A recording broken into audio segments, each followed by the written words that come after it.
Sweet Marden ਦੀ ਪੁਸਤਕ ਕਰੋੜਪਤੀ ਕਿਵੇਂ ਬਣੀਏ ਦਾ ਲੇਖ ਹੈ ਜਾਇਦਾਦ ਕਿਵੇਂ ਪ੍ਰਾਪਤ ਕਰੀਏ। ਕੁਦਰਤ ਦੇ ਗਰਭ 'ਚ ਪਤਾ ਨਹੀਂ ਕਿੰਨੇ ਖਜ਼ਾਨੇ ਅਛੂਤੇ ਪਏ ਹਨ।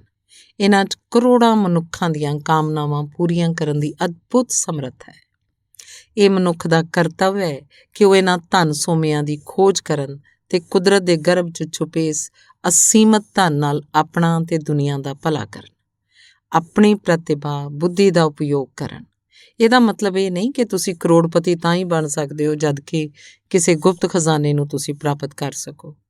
ਅਸੀਂ ਤਾਂ ਕੁਦਰਤ ਦਾ ਇੱਕ ਉਦਾਹਰਨ ਦਿੱਤਾ ਹੈ ਕਿ ਕਿਸ ਪ੍ਰਕਾਰ ਕੁਦਰਤ ਨੇ ਆਪਣੇ ਗਰਭ 'ਚ ਸਾਰੀ ਸ੍ਰਿਸ਼ਟੀ ਦਾ ਅਰਬਾਂ ਖਰਬਾਂ ਵਰ੍ਹਿਆਂ ਤੱਕ ਪਾਲਣ ਪੋਸ਼ਣ ਕਰਨ ਦਾ ਖਜ਼ਾਨਾ ਜੁਟਾ ਰੱਖਿਆ।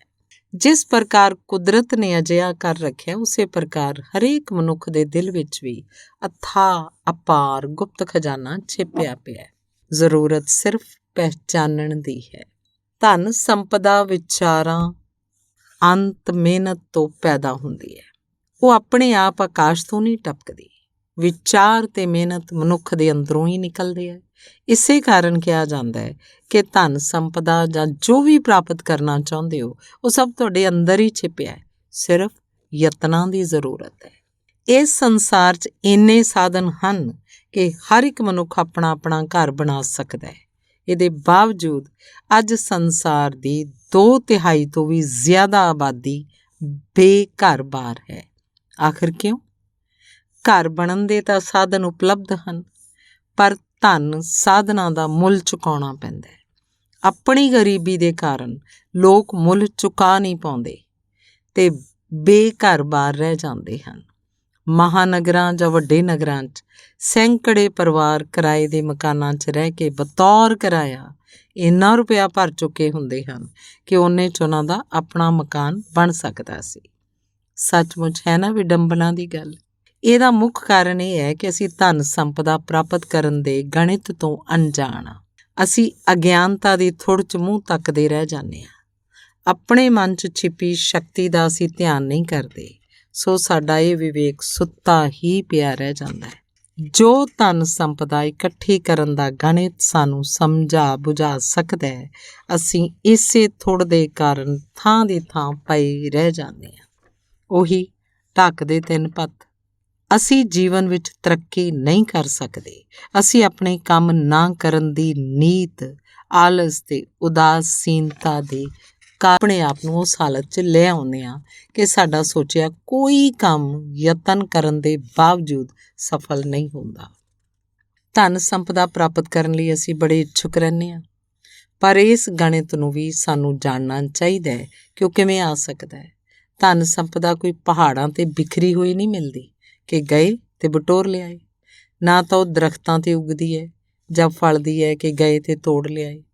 ਉਹ ਜਿਸ ਗਣਿਤ ਤੋਂ ਪੈਦਾ ਹੁੰਦੀ ਹੈ, ਉਹ ਗਣਿਤ ਨੂੰ ਜਾਣਨਾ ਜ਼ਰੂਰੀ ਹੈ।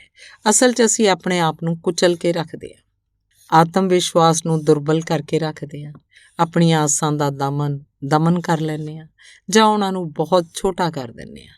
ਇਸ ਨਾਲ ਅਸੀਂ ਆਪਣੇ ਆਪ ਨੂੰ ਅਨੰਤ ਸੰਪਦਾ ਦੇ ਸਰੋਤ ਤੋਂ ਆਪਣੇ ਆਪ ਨੂੰ ਕੱਟ ਕੇ ਅਲੱਗ ਕਰ ਲੈਂਦੇ ਹਾਂ। ਇਹਦਾ ਜੋ ਗਣਿਤ ਹੈ ਉਹਨੂੰ ਅਸੀਂ ਸਮਝੀਏ, ਧਨ ਸੰਪਤੀ ਦੇ ਨਿਯਮਾਂ ਦਾ ਪਾਲਣ ਕਰੀਏ ਤਾਂ ਇਹ ਨਿਯਮਤ ਸਰੋਤ ਸਾਡੀ ਦਿਸ਼ਾ 'ਚ ਪ੍ਰਵਾਹਿਤ ਹੋਣ ਲੱਗੇਗਾ।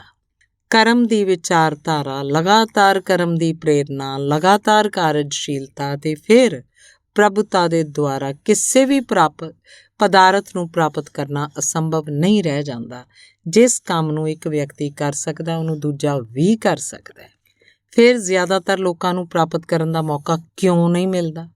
ਇਹ ਉਹਨਾਂ ਨੂੰ ਪ੍ਰਾਪਤ ਨਹੀਂ ਹੁੰਦਾ ਜਿਨ੍ਹਾਂ ਦੀ ਮਨ ਦੀ ਦਸ਼ਾ ਦਾ ਹਰ ਇੱਕ ਕੋਨਾ ਸੰਦੇਹ, ਚਿੰਤਾ ਤੇ ਭੈ ਨਾਲ ਭਰਿਆ ਰਹਿੰਦਾ ਹੈ। ਉਹਨਾਂ ਦੇ ਲਈ ਕਿਸੇ ਵੀ ਪ੍ਰਕਾਰ ਦੀ ਸਫਲਤਾ ਨੂੰ ਪ੍ਰਾਪਤ ਕਰਨਾ ਨਾਮੁਮਕਿਨ ਰਹਿੰਦਾ ਹੈ। ਉਹ ਆਪਣੀਆਂ ਧਨ ਸੰਪਤੀ ਦੀਆਂ ਸੰਪੂਰਨ ਸੰਭਾਵਨਾਵਾਂ ਦੇ ਦੁਆਰ ਬੰਦ ਕਰ ਲੈਂਦੇ ਹੈ। ਕੁਚਲੇ, ਦੱਬੇ, ਦੀਨਹੀਨ, ਭੈ-ਭੀਤ, ਸ਼ੰਕਾਵਾਂ ਨਾਲ ਭਰੇ ਨਿਰਾਸ਼ਾਵਾਦੀ ਮਨ ਕਦੇ ਧਨ ਸੰਪਦਾ ਪ੍ਰਾਪਤ ਨਹੀਂ ਕਰ ਸਕਦੇ। ਜੇ ਮਨ ਡਰਦਾ ਹੈ, ਸੰਸ਼ੇ ਕਰਦਾ ਹੈ, ਉਹ ਆਪਣੀਆਂ ਸ਼ਕਤੀਆਂ ਨੂੰ ਕਮਜ਼ੋਰ ਕਰ ਦਿੰਦਾ ਹੈ।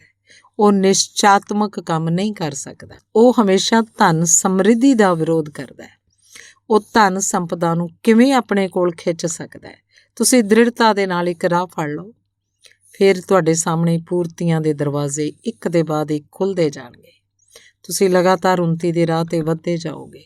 ਸਭ ਤੋਂ ਮੁਸ਼ਕਿਲ ਗੱਲ ਇਹ ਹੈ ਕਿ ਮਨੁੱਖ ਖੁਦ ਆਪਣੇ ਉੱਪਰ ਵਿਸ਼ਵਾਸ ਨਹੀਂ ਕਰ ਪਾਉਂਦਾ ਕਿ ਉਹ ਧਨ ਸੰਪਦਾ ਪ੍ਰਾਪਤ ਕਰਕੇ ਰਹੇਗਾ ਜਾਂ ਨਹੀਂ।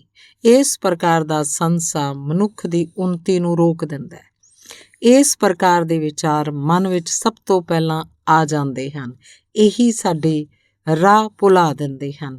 ਇਸੇ ਲਈ ਅਜਿਹਾ ਵਿਚਾਰ ਆਵੇ ਤਾਂ ਫੌਰਨ ਉਹਦਾ ਦਮਨ ਕਰ ਦੇਣਾ ਚਾਹੀਦਾ ਹੈ। ਇਸ ਤਰ੍ਹਾਂ ਜਾਂ ਇਸ ਨਾਲ ਮਿਲਦੇ ਜੁਲਦੇ ਵਿਚਾਰਾਂ ਨੂੰ ਆਪਣੇ ਮਨ 'ਚੋਂ ਬਾਹਰ ਕੱਢ ਦੇਣਾ ਚਾਹੀਦਾ ਹੈ। ਇੱਕ ਨੌਜਵਾਨ ਮੇਰਾ ਵਾਕਫ ਹੈ। ਬਟਵਾਰੇ ਦੀ ਅੱਗ 'ਚ ਉਹਦਾ ਸਭ ਕੁਝ ਸੁਆਹ ਹੋ ਗਿਆ। ਸਿਰਫ ਤਨ ਦੇ ਕੱਪੜੇ ਤੇ ਬੀਵੀ ਬੱਚੇ ਲੈ ਕੇ ਆ ਸਕਿਆ। ਕੋਈ ਸਹਾਰਾ ਨਹੀਂ। ਦੂਸਰਿਆਂ ਤੋਂ ਮਿਲੀ ਰੋਟੀ ਖਾ ਕੇ ਕੁਝ ਦਿਨ ਦਿੱਲੀ 'ਚ ਕੱਟੇ। ਫਿਰ ਉਹਨੇ ਫੇਰੀ ਲਾ ਕੇ ਦਾਲ ਸੇਵੀਆਂ ਵੇਚਣੀਆਂ ਸ਼ੁਰੂ ਕਰ ਦਿੱਤੀਆਂ। ਨਾਲ ਹੀ 3 ਵੀਲਰ ਚਲਾਉਂਦਾ ਸੀ। ਇੱਕ ਛੋਟਾ ਜਿਹਾ ਕਮਰਾ ਕਿਰਾਏ 'ਤੇ ਲੈ ਲਿਆ। ਉਹਦੀ ਪਤਨੀ ਨੇ ਘਰ ਤੰਦੂਰ ਲਾ ਕੇ 2 ਪੈਸੇ ਪ੍ਰਤੀ ਰੋਟੀ ਦੇ ਹਿਸਾਬ ਨਾਲ ਰੋਟੀ ਸੇਕਣ ਦਾ ਕੰਮ ਸ਼ੁਰੂ ਕਰ ਦਿੱਤਾ। 2-3 ਰੁਪਏ ਕਮਾ ਲੈਂਦੀ ਸੀ। ਬੱਚਿਆਂ ਦੇ ਦੁੱਧ ਦਾ ਇੰਤਜ਼ਾਮ ਉਹ ਕਰ ਲੈਂਦੀ ਸੀ। ਉਸ ਨੌਜਵਾਨ ਨੇ ਗੱਡੀ ਚਲਾਉਣਾ ਸਿੱਖਣ ਦੇ ਬਾਅਦ ਲਾਇਸੈਂਸ ਲੈ ਲਿਆ। ਫਿਰ ਕਿਰਾਏ 'ਤੇ 3 ਵੀਲਰ ਚਲਾਉਣ ਲੱਗਾ। 2-3 ਮਹੀਨੇ ਬਾਅਦ ਬੈਂਕ ਤੋਂ ਕਰਜ਼ਾ ਲੈ ਕੇ ਆਪਣੀ ਗੱਡੀ ਖਰੀਦ ਲਈ। ਫਿਰ ਥੋੜ੍ਹੀਆਂ ਇੱਟਾਂ ਮੰਗਵਾ ਕੇ ਹਰ ਇੱਕ ਐਤਵਾਰ ਨੂੰ ਆਪਣੀ ਹੱਥੀਂ ਲਾ ਕੇ ਇੱਕ ਕਮਰਾ ਤਿਆਰ ਕਰ ਲਿਆ। ਟੀਨ ਪਾ ਕੇ ਵਰਾਂਡਾ ਬਣਾ ਲਿਆ। ਪਰਿਵਾਰ ਸਮੇਤ ਰਹਿਣ ਲੱਗਾ, ਪਰ ਕਿਰਾਏ ਦੇ ਰੁਪਏ ਹਰ ਮਹੀਨੇ ਬੈਂਕ 'ਚ ਜਮ੍ਹਾਂ ਕਰਾਉਂਦਾ, ਜੋ ਇਹ ਹੁਣ ਤੱਕ ਦਿੰਦਾ ਆਇਆ ਸੀ। ਇਹੀ ਸਮਝ ਕੇ ਰਹਿ ਰਿਹਾ ਸੀ ਕਿ ਕਿਰਾਏ ਦਾ ਮਕਾਨ ਹੈ। ਇਸ ਤਰ੍ਹਾਂ ਜਮ੍ਹਾਂ ਰੁਪਇਆ ਤੇ ਆਪਣੀ ਬਚੀ ਆਮਦਨ ਮਿਲਾ ਕੇ 4 ਕਮਰੇ ਬਣਾ ਲਏ, ਕਿਰਾਏ 'ਤੇ ਚੜ੍ਹਾ ਦਿੱਤੇ। ਇਸ ਤਰ੍ਹਾਂ ਉਹਨੇ ਨਾ ਸਿਰਫ 3 ਮੰਜ਼ਿਲਾ ਮਕਾਨ ਤਿਆਰ ਕਰ ਲਿਆ, ਬਲਕਿ 3 ਵੀਲਰ ਛੱਡ ਕੇ ਆਪਣਾ ਟਰੱਕ ਖਰੀਦ ਲਿਆ। 1 ਤੋਂ 2, 2 ਤੋਂ 3 ਟਰੱਕ ਵਧਾਉਂਦਾ ਗਿਆ। ਹੁਣ ਉਹਦੀ ਟਰਾਂਸਪੋਰਟ ਕੰਪਨੀ ਹੈ। ਉਹ ਲੱਖਪਤੀ ਹੈ। ਦੇਖਿਆ ਤੁਸੀਂ ਲਗਨ ਤੇ ਮਿਹਨਤ ਦਾ ਫਲ। ਭਾਰਤ ਵਿੱਚ ਪੰਜਾਬੀ ਨਾਮਕ ਇੱਕ ਕੰਮ ਹੈ। ਉਹਨੇ ਬੜੀ ਤਰੱਕੀ ਕੀਤੀ ਹੈ। ਧਨ ਸੰਪਤੀ ਦਾ ਗਣਿਤ ਕੀ ਹੈ, ਇਸ ਗੱਲ ਨੂੰ ਉਹ ਖੂਬ ਸਮਝਦੇ ਹੈ। ਜੇ ਉਪਰੋਕਤ ਨੌਜਵਾਨ ਦਾ ਮਨ ਸ਼ੰਕਾ, ਸੰਦੇਹ ਜਾਂ ਡਰ ਨਾਲ ਭਰਿਆ ਹੁੰਦਾ ਕਿ ਮਕਾਨ ਕਿਵੇਂ ਬਣਾਵਾਂਗਾ, ਤਾਂ ਕਰ ਕੀ ਪਾਉਂਦਾ? ਉਸ 'ਚ ਡੂੰਘਾ ਆਤਮ ਵਿਸ਼ਵਾਸ ਸੀ। ਉਹਨੇ ਖੁਦ ਇੱਕ ਕਮਰਾ ਬਣਾਇਆ। ਲੋਕਾਂ ਨੇ ਉਹਦਾ ਮਜ਼ਾਕ ਵੀ ਉਡਾਇਆ, ਉਹਨੇ ਧਿਆਨ ਨਹੀਂ ਦਿੱਤਾ। ਇਸ 'ਚ ਸ਼ੱਕ ਨਹੀਂ ਕਿ ਮਨੁੱਖ ਅਕਸਰ ਧਨ ਸੰਪਤੀ ਤੇ ਅਥਾਹ ਸਾਜ਼ ਸਮਾਨ ਨੂੰ ਆਪਣੇ ਤੋਂ ਦੂਰ ਨਹੀਂ ਕਰਨਾ ਚਾਹੁੰਦਾ। ਫਿਰ ਵੀ ਜਦੋਂ ਤੱਕ ਉਹ ਆਪਣੀ ਮਨੋਸਥਿਤੀ ਨੂੰ ਇਸ ਪ੍ਰਕਾਰ ਬਣਾਈ ਰੱਖਦਾ ਹੈ ਕਿ ਉਸ ਵਿੱਚ ਸੰਦੇਹ ਭਰੇ ਹੋਣ, ਉਦੋਂ ਤੱਕ ਉਹ ਮੌਕੇ ਦਾ ਲਾਭ ਨਹੀਂ ਉਠਾ ਪਾਉਂਦਾ। ਧਨ ਪ੍ਰਾਪਤੀ ਦੇ ਲਈ ਉਹ ਸਹੀ ਯਤਨ ਨਹੀਂ ਕਰ ਪਾਉਂਦਾ। ਉਹਨੂੰ ਫਿਰ ਜੀਵਨ 'ਚ ਨਿਰਾਸ਼ਾ ਹੀ ਹੱਥ ਲੱਗਦੀ ਹੈ। ਸ਼ੱਕ ਤੇ ਡਰ ਹੀ ਮਨੁੱਖ ਨੂੰ ਨਿਰਧਨ ਬਣਾਉਂਦੇ ਹਨ। ਮਨੁੱਖ ਜੋ ਕੁਝ ਕਰਦਾ ਹੈ ਆਪਣੀ ਇੱਛਾ ਨਾਲ ਕਰਦਾ ਹੈ। ਮਨ 'ਚ ਵਿਚਾਰ ਆਉਂਦੇ ਹਨ, ਉਹ ਇੱਛਾ ਦਾ ਰੂਪ ਪ੍ਰਾਪਤ ਕਰਦੇ ਹਨ। ਫਿਰ ਇੱਛਾ ਕਿਰਿਆ ਰੂਪ 'ਚ ਤਬਦੀਲ ਹੋ ਕੇ ਕੰਮ ਬਣ ਜਾਂਦੀ ਹੈ। ਇਸੇ ਕੰਮ ਦਾ ਫਲ ਮਨੁੱਖ ਨੂੰ ਮਿਲਦਾ ਹੈ। ਮਨੁੱਖ ਦੇ ਵਿਚਾਰ ਹੀ ਸਭ ਕੁਝ ਹਨ। ਵਿਚਾਰ ਤੋਂ ਹੀ ਉਹ ਗਤੀਸ਼ੀਲ, ਕਿਰਿਆਸ਼ੀਲ ਹੁੰਦਾ ਹੈ। ਜੈਸੇ ਵਿਚਾਰ ਹੋਣਗੇ ਵੈਸੇ ਕਿਰਿਆ ਕਲਾਪ ਹੋਣਗੇ। ਜਦੋਂ ਵਿਚਾਰ ਵਿੱਚ ਹੀ ਡਰ, ਸੰਦੇਹ, ਸ਼ੰਕਾ, ਸੁਸ਼ੰਕਾ ਹੋਏਗੀ ਤਾਂ ਉਹਨਾਂ ਦਾ ਫਲ ਭਲਾ ਸ਼ੁਭ ਹੋ ਸਕਦਾ ਹੈ। ਵਿਚਾਰਾਂ ਦੀ ਦ੍ਰਿੜਤਾ ਨਾਲ ਕੰਮ ਕਰਨ ਦੀ ਆਦਤ ਪੈਂਦੀ ਹੈ। ਜਦੋਂ ਤੁਸੀਂ ਦ੍ਰਿੜ ਨਿਸ਼ਚਾ ਕਰ ਲੈਂਦੇ ਹੋ ਕਿ ਤੁਸੀਂ ਇਹ ਕੰਮ ਕਰਨਾ ਹੈ, ਉਦੋਂ ਤੁਸੀਂ ਖੁਦ ਦੇਖਿਆ ਹੋਏਗਾ ਕਿ ਤੁਹਾਡੇ ਕੰਮ 'ਚ ਕਿੰਨੀ ਕੰਮ ਕਰਨ ਦੀ ਆਦਤ ਆ ਜਾਂਦੀ ਤੇ ਕਿਸ ਪ੍ਰਕਾਰ ਤੁਸੀਂ ਪੂਰੀ ਮਗਨਤਾ ਦੇ ਨਾਲ ਕੰਮ ਕਰਦੇ ਹੋ। ਸਭ ਕੁਝ ਵਿਚਾਰਾਂ 'ਤੇ ਨਿਰਭਰ ਹੈ। ਜਦ ਤੱਕ ਤੁਹਾਡੇ ਮਨ ਵਿੱਚ ਵਿਚਾਰ ਪੈਦਾ ਨਾ ਹੋਣਗੇ, ਉਦੋਂ ਤੱਕ ਕਿਸੇ ਵੀ ਕੰਮ ਦਾ ਸੁਪਨਾ ਦੇਖਣਾ ਵਿਅਰਥ ਹੈ। ਇੱਛਾਵਾਂ ਤਾਂ ਮਨੁੱਖ ਦੇ ਮਨ 'ਚ ਬਹੁਤ ਆਉਂਦੀਆਂ, ਪਰ ਉਹਨੂੰ ਸਭ ਨੂੰ ਕੀ ਉਹ ਪੂਰੀਆਂ ਕਰ ਸਕਦਾ ਹੈ? ਮਨੁੱਖ ਆਪਣੀਆਂ ਸਭ ਇੱਛਾਵਾਂ ਪੂਰੀਆਂ ਨਹੀਂ ਕਰ ਸਕਦਾ। ਪਹਿਲੀ ਗੱਲ ਤਾਂ ਇਹ ਹੈ ਕਿ ਮਨੁੱਖ ਦੀਆਂ ਇੱਛਾਵਾਂ ਦਾ ਕੋਈ ਅੰਤ ਨਹੀਂ ਹੈ। ਇੱਕ ਇੱਛਾ ਪੂਰੀ ਹੋ ਜਾਂਦੀ ਹੈ, ਉਹਦੀ ਥਾਂ ਦੂਜੀ ਜਨਮ ਲੈ ਲੈਂਦੀ ਹੈ। ਇਸ ਪ੍ਰਕਾਰ ਇੱਛਾਵਾਂ ਦਾ ਸੀਮਾਹੀਨ ਸਿਲਸਿਲਾ ਚੱਲਦਾ ਰਹਿੰਦਾ ਹੈ। ਦੂਜੀ ਗੱਲ, ਹਰ ਇੱਕ ਇੱਛਾ ਨੂੰ ਪੂਰੀ ਕਰਨ 'ਚ ਸਮਾਂ ਲੱਗਦਾ ਹੈ। ਪਲਕ ਝਪਕਦੇ ਕੋਈ ਵੀ ਇੱਛਾ ਪੂਰੀ ਨਹੀਂ ਹੁੰਦੀ। ਸੋ ਹੋਰ ਇੱਛਾਵਾਂ ਪੂਰੀਆਂ ਹੋਣ ਜਾਂ ਨਾ ਹੋਣ, ਮਨੁੱਖ ਨੂੰ ਗਰੀਬੀ ਦੀ ਦਸ਼ਾ 'ਚ ਨਹੀਂ ਰਹਿਣਾ ਚਾਹੀਦਾ। ਹਰ ਸਲੂਕ ਤੋਂ ਸਾਨੂੰ ਬਚਣਾ ਚਾਹੀਦਾ ਹੈ। ਥੋੜ੍ਹਾਂ 'ਚ ਜੀਵਨ ਬਿਤਾਉਣਾ ਮਨੁੱਖ ਦੇ ਲਈ ਕਲੰਕ ਹੈ। ਈਸ਼ਵਰ ਨੇ ਸਭ ਕੁਝ ਦਿੱਤਾ ਹੈ, ਅਸੀਂ ਸਿਰਫ ਮਿਹਨਤ ਕਰਨੀ ਹੈ। ਕੀ ਅਸੀਂ ਇੰਨਾ ਵੀ ਨਹੀਂ ਕਰ ਸਕਦੇ? ਆਖਿਰ ਮਿਹਨਤ ਕਰਨ ਦੀ ਸਮਰੱਥਾ ਵੀ ਤਾਂ ਈਸ਼ਵਰ ਨੇ ਹੀ ਦਿੱਤੀ ਹੈ, ਉਹਦਾ ਉਪਯੋਗ ਕਰਨਾ ਚਾਹੀਦਾ ਹੈ। ਇਹ ਗੱਲ ਅਲੱਗ ਹੈ ਕਿ ਜੇ ਮਨ ਧਨ ਸੰਪਦਾ ਤੋਂ ਦੂਰ ਰੱਖਿਆ ਗਿਆ ਹੋਵੇ, ਜੇ ਮਨ 'ਚ ਵਿਚਾਰ ਹੀ ਨਾ ਹੋਵੇ ਕਿ ਅਥਾਹ ਧਨ ਸੰਪਤੀ ਦੇ ਮਾਲਕ ਬਣਨਾ ਹੈ, ਤਾਂ ਫਿਰ ਤੁਹਾਡੇ ਅੰਦਰ ਕਿੰਨੀ ਹੀ ਸ਼ਕਤੀ ਜਾਂ ਸਮਰੱਥਾ ਕਿਉਂ ਨਾ ਹੋਵੇ, ਧਨ ਸੰਪਦਾ ਤੁਹਾਨੂੰ ਪ੍ਰਾਪਤ ਨਹੀਂ ਹੋ ਸਕਦੀ। ਫਿਰ ਸਾਡੇ ਲਈ ਅਸੰਭਵ ਗੱਲ ਹੈ। ਜੇ ਜੜ ਹੀ ਨਹੀਂ ਹੋਏਗੀ ਤਾਂ ਪੌਦਾ ਕਿੱਥੋਂ ਆਏਗਾ? ਫਲ ਫੁੱਲ ਦਾ ਤਾਂ ਸਵਾਲ ਹੀ ਪੈਦਾ ਨਹੀਂ ਹੁੰਦਾ।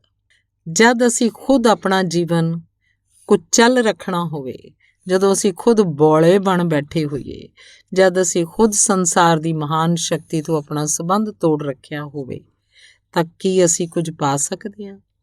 ਜਦੋਂ ਅਸੀਂ ਖੁਦ ਨੂੰ ਸੀਮਤ ਰੱਖਦੇ ਹਾਂ, ਕੇਵਲ ਥੋੜ੍ਹੇ ਲਈ ਯਤਨ ਕਰਦੇ ਹਾਂ, ਜਦੋਂ ਅਸੀਂ ਵਿਸ਼ਾਲ ਭੰਡਾਰ ਵਿੱਚੋਂ ਥੋੜ੍ਹਾ ਹੀ ਲਾਭ ਉਠਾ ਪਾਉਂਦੇ ਹਾਂ, ਆਪਣੇ ਅਧਿਕਾਰਾਂ ਦਾ ਪ੍ਰਯੋਗ ਨਹੀਂ ਕਰਦੇ, ਤਾਂ ਕੀ ਹੋਏਗਾ?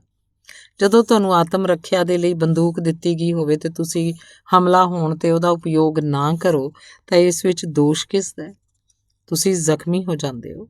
ਜਦੋਂ ਸਾਡੇ ਵਿਚਾਰ ਹੀ ਸਾਡੀ ਉੱਨਤੀ ਪ੍ਰਗਤੀ ਵਿੱਚ ਰੁਕਾਵਟ ਹੋਣ, ਤਾਂ ਸਾਡਾ ਵਿਕਾਸ ਕਿਵੇਂ ਸੰਭਵ ਹੈ?